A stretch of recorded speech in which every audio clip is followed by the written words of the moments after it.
एक बार फिर सुनाई दे रहे हैं हर हर मोदी के नारे। नरेंद्र मोदी के नाम पर ये जीत की जा रही है जो दिल्ली में हासिल की है निगम चुनावों में भारतीय जनता पार्टी ने। लेकिन आम आदमी पार्टी की तरफ से आरोप लग गए हैं कि ये ईवीएम की जीत है। इन सारी चीजों के बीच जो चर्चा है वो थोड़ी सी जश्न की तो है, लेकिन ईवीएम को लेकर भी चर्चा बहुत ज्यादा बढ़ रही है। हम आपको वो आंकड़े भी जल्दी से दिखा देते हैं जो अलग अलग एमसीडी के हमारे सामने एक एक करके आ रहे हैं। नॉर्थ एमसीडी की सबसे पहले हम बात करते हैं और वहां पर आपको दिखाते हैं कि किस तरीके से भारतीय जनता पार्टी ने 178 वार्ड में, माफ कीजिएगा, ये कुल ओवरऑल हम आपको आंकड़ा दिखा रहे हैं। 178 का आंकड़ा भारतीय जनता पार्टी के नाम जाता हुआ। दूसरे नंबर पर आम आदमी पार्टी दिख रही है और कांग्रेस है तीसरे नंबर पर 35 के साथ। ये कुल 3 आंकड़े हैं। ये अरविंद केजरीवाल के साथ आप चेहरे के साथ आप 46 देख रहे हैं, लेकिन जो भी आम आदमी पार्टी का नेता आता है वो कहता है कि एमसीडी चुनावों को आप किसी भी तरीके से जो दिल्ली की सरकार है उस पर एक रेफरेंडम नहीं मान सकते हैं।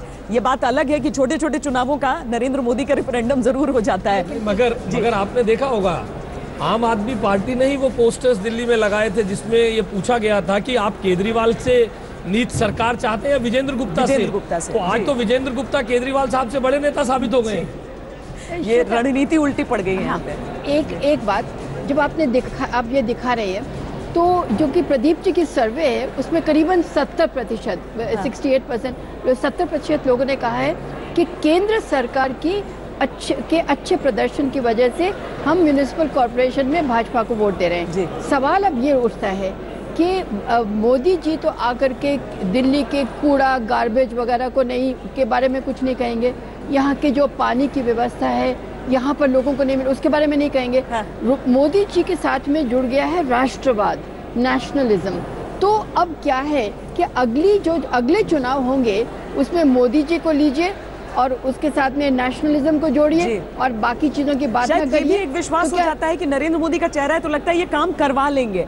अब देखना है कि इस बार जो एमसीडी के पार्षद जो चुनकर आए हैं अभी तक तो उन्होंने राष्ट्रवाद के नाम पर ही दे दिए हैं वोट। तो इसका मतलब जो हमारे यंग लोग हैं, जो हमारे युवा हैं, वो इस चीज में बह गए हैं। ये भी एक बात लगने लगी। चलिए, लेकिन जो दूसरा बड़ा मुद्दा है ईवीएम का, उस पर किस तरीके से अमित शाह और मनीष सिसोदिया दोनों आमने सामने तो नहीं थे, लेकिन बयान एक तरह से एक दूसरे के जवाब है। आपको पहले वो सुनाते हैं। उस पर यकीन नहीं हो सकता कि ये बिना ईवीएम के रिगिंग के ये इतना बड़ा डिफरेंस हो सकता है। तो इसलिए, और ईवीएम पे जो कहा जा रहा है, हम मानते हैं कि ईवीएम पे आज इतनी आसानी से यकीन नहीं होगा लोगों को।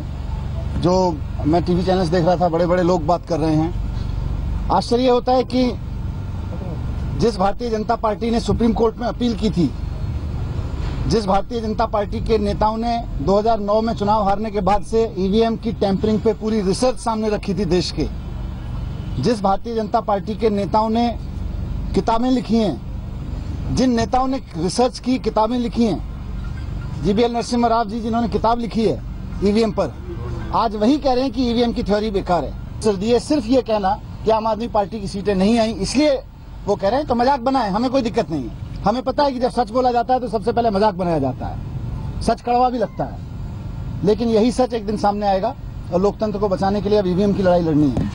उत्तराखंड, उत्तर प्रदेश, गोवा, मणिपुर के बाद दिल्ली नगर निगम के परिणामों ने भारतीय जनता पार्टी के विजय रथ को, श्री मोदी के विजय रथ को और आगे बढ़ाया है।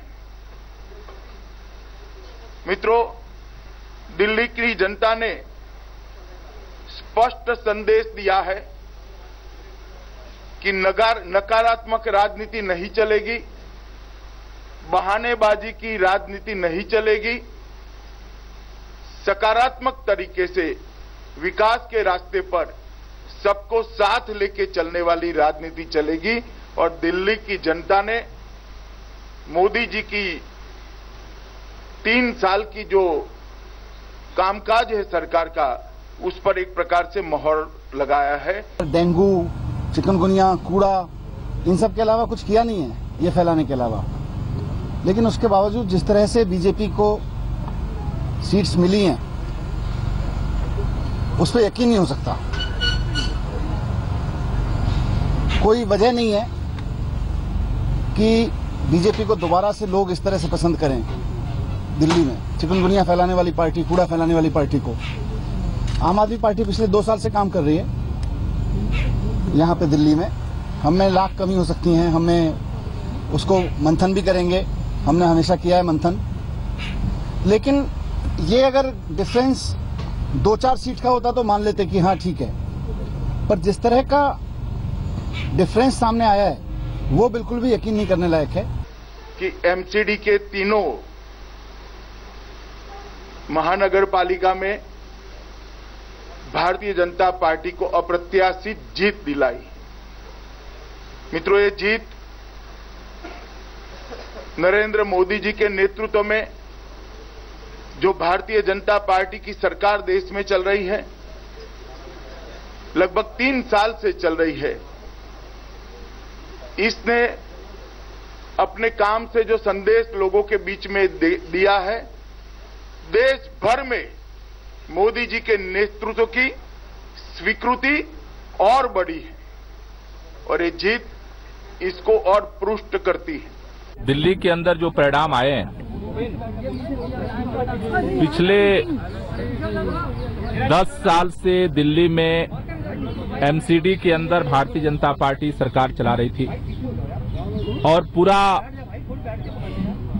देश और पूरी दिल्ली जानती है इस बात को कि 10 साल में एमसीडी में भाजपा ने भ्रष्टाचार का, डेंगू, चिकनगुनिया और गंदगी का अड्डा बनाया। लेकिन उसके बाद जिस तरह से चमत्कारिक जीत भारतीय जनता पार्टी को मिली है, वो ईवीएम लहर से ही संभव है। ये मोदी लहर नहीं है जिसको भाजपा चिल्ला रही है, ये ईवीएम की लहर है जो उत्तर प्रदेश में, उत्तराखंड में, पंजाब में जो लहर चली थी ईवीएम की, उस लहर को दोबारा भारतीय जनता पार्टी ने ईवीएम लहर को दोबारा यहां रिपीट किया है। और राष्ट्रीय अध्यक्ष जी ने जिस प्रकार से हर बार एक कैसे हमें आगे बढ़ना है जो हमें बताते हैं, तो उनके नीति पे हम लोग और गरीब समर्थक, युवाओं के लिए, महिलाओं के लिए, किसानों के लिए, व्यापारियों के लिए, पीड़ितों के लिए जो नरेंद्र मोदी जी के कार्य करने का तरीका है, ये सब उसकी जीत है। और राष्ट्रीय अध्यक्ष जी ने जिस प्रकार से जन जन तक इन चीज़ों को पहुंचाने के लिए हम सभी को लगाया है, उनकी प्लानिंग की जीत है। और इससे सबसे अलग एक और डेवलपमेंट जो वो ये रहा कि अलका लांबा ने एक तरफ अपने इस्तीफे की पेशकश कर दी, ये कहते हुए कि अपने इलाके में जो उनकी हार हुई है आम आदमी पार्टी की, उसकी जिम्मेदारी वो लेती हैं। दूसरी तरफ अजय माकन ने समूची दिल्ली की जिम्मेदारी ली, अध्यक्ष थे यहाँ प्रदेश कांग्रेस के। राहुल गांधी इसकी जिम्मेदारी लेंगे कि नहीं, सवाल ये भी राहुल गांधी नहीं लेंगे। ना उत्तर प्रदेश की जिम्मेदारी ली है, ना दिल्ली की जिम्मेदारी। पहले देखना होगा राहुल गांधी है कहाँ अभी, और उसके बाद देखना होगा वो जिम्मेदारी लेते हैं कि नहीं। लेकिन अजय माकन ने जिम्मेदारी ली है और अपने इस्तीफे की पेशकश कर दी है। लेकिन एक चीज जो मैं यहाँ पर जानना चाहती हूँ वो ये आप दोनों से कि क्या ये आम आदमी पार्टी की अगली गलती है कि वो हार को भी वो स्वीकार नहीं कर रहे हैं, बल्कि उसमें भी एक नेगेटिविटी ढूंढ के ईवीएम पर थोप रहे हैं। ठीक है, ईवीएम की जांच होनी चाहिए, हमने माना इस बात का कि आप करिए उसकी जांच, लेकिन पूरे तरीके से ये कहना इस वक्त आम आदमी पार्टी को नुकसान पहुंचा रहा है या फायदा? ये बिल्कुल आत्मघाती कदम इसलिए होगा श्वेता जी, क्योंकि हो क्या रहा है कि अभी अगले हफ्ते में ही चुनाव आयोग ने सबको बुला के कहा है कि आप आके प्रूव करिए कि गलत है, यदि ईवीएम मशीन खराब है तो आप उसको प्रूव करिए। ये प्रूव न करने की स्थिति में और लगातार संघर्ष करने से ये एक तरह से केजरीवाल और उनकी पार्टी के लिए आत्मघाती जैसा होगा, क्योंकि दिल्ली में जो रही सही साख है वो भी खत्म हो जाएगी और काम करना इनके लिए और कठिन होगा। आम आदमी पार्टी एक ऑल्टरनेट आइडिया लेके आई थी कि हम ऑल्टरनेटिव देंगे। पॉलिटिकली इंटरनल डेमोक्रेसी नहीं रही। योगेंद्र यादव, प्रशांत भूषण को वो जो क्राइसिस हुआ उससे साबित हुआ कि इंटरनल डेमोक्रेसी पार्टी में नहीं, तो ऑल्टरनेट स्ट्रक्चर नहीं है पार्टी का। दूसरी बात, पार्लियामेंट्री सेक्रेटरीज की जो अपॉइंटमेंट, जो 21 MLAs को अपॉइंट किया गया, उसका डिफेंस ये कि और पार्टी भी करते हैं, तो हम वही करते हैं जो और लोग करते हैं, तो हम ऑल्टरनेट नहीं है। ये बैकफायर, ये आम आदमी पार्टी जब तक इसको नहीं मानेगी तब तक रिवाइवल का चांस नहीं है। प्रधानमंत्री ने भी एक ट्वीट किया है, टीम बीजेपी दिल्ली को श्रेय दिया है। बीजेपी में विश्वास के लिए दिल्ली के लोगों का शुक्रिया उन्होंने किया है, आभार जताया है और कहा है कि टीम दिल्ली की कड़ी मेहनत की वजह से ये जीत हासिल की।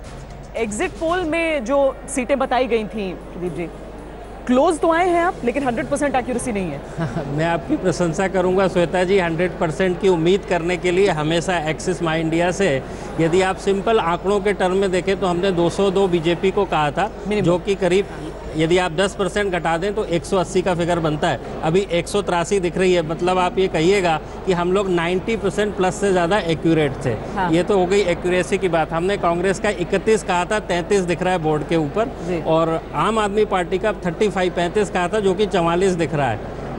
तो accuracy, as far as accuracy is concern. अच्छा, दूसरा है मनोवैज्ञानिक। देखिए, हम यदि 202 से 199 दे देते तो आप सब अभी बोल रहे होते कि प्रदीप जी आपका बहुत अच्छा हुआ। 199 और 202 में फर्क कितना है? 3 सीटों भी बैठती है 100% होने पर 100। हाँ, जांच। बहुत बहुत धन्यवाद इस पूरी चर्चा में जुड़ने के लिए। वक्त अभी के लिए इतना ही है, लेकिन इन जो नतीजे हैं उसका आकलन और जो तमाम विवाद उठ खड़ा हुआ है उस पर आज तक पर दिन भर हमारी नजर रहेगी। अभी के लिए इतना ही, दीजिए इजाजत और देखते रहिए आज तक।